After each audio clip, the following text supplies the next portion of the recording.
1998, Pinochet fut arrêté lors d'une de ses visites à Londres. Sa vieille alliée Margaret Thatcher lui apporta son soutien. I know how much we owe to you.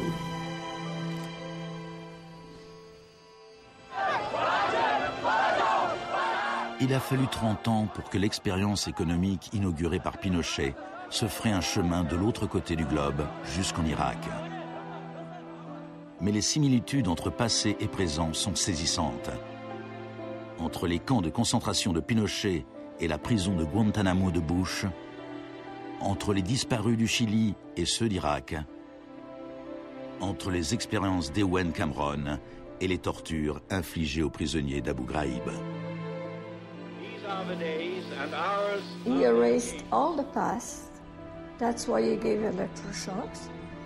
All the past from the patient, and he would implant some new ideas. Mais Janine résista. Et en 1998, la CIA a dû se résigner à lui verser des indemnités, ainsi qu'aux autres victimes des expériences d'Ewen Cameron. Janine, are you proud that they tried to break you and that you have fought so hard and won?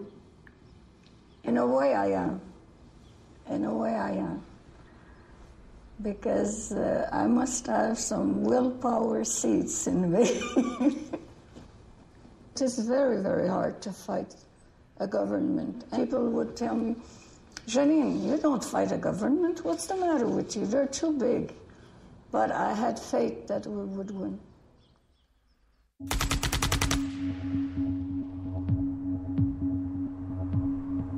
Par nature, les marchés dérégulés sont volatiles.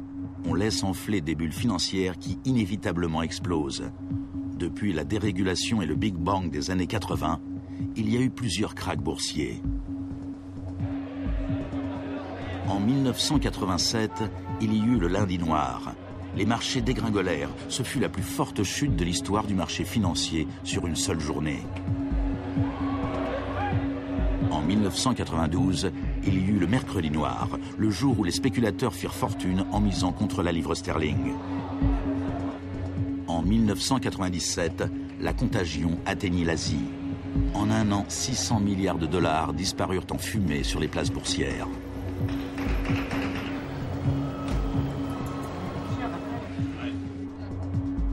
Et finalement, en septembre 2008, les marchés financiers implosèrent.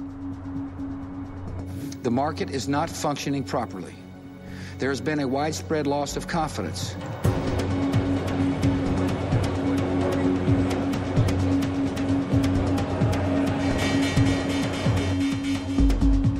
Le 14 septembre, Lehman Brothers se déclara officiellement en faillite. Et pourtant, une semaine plus tard, on apprenait que ces traders de New York allaient se partager 2,5 milliards de dollars de bonus. On estime que les firmes de Wall Street ont versé 18,4 milliards de dollars de bonus l'an dernier, l'année du krach.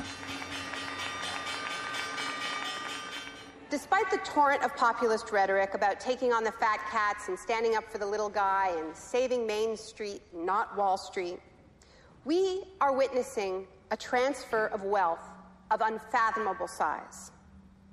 It is a transfer of wealth from public hands, from the hands of government, collected from regular people in the form of taxes, into the hands of the wealthiest corporations and individuals in the world. Needless to say, the very individuals and corporations that created this crisis.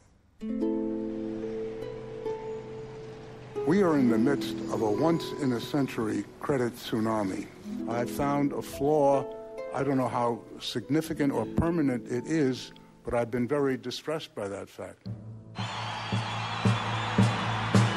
Aux États-Unis, c'est la crise financière qui a assuré la victoire d'Obama. Les Américains voulaient changer de cap. Hello, Chicago! This crisis is clearly understood by almost everyone as being the direct result of this particular ideology of deregulation and privatization.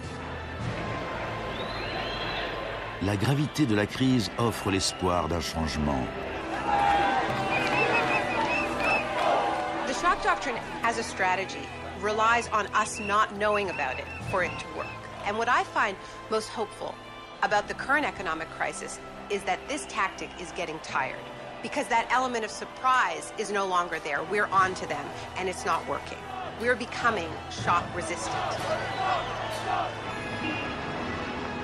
La dernière fois qu'une crise financière aussi grave a frappé le monde, on avait opté pour la politique keynésienne du New Deal.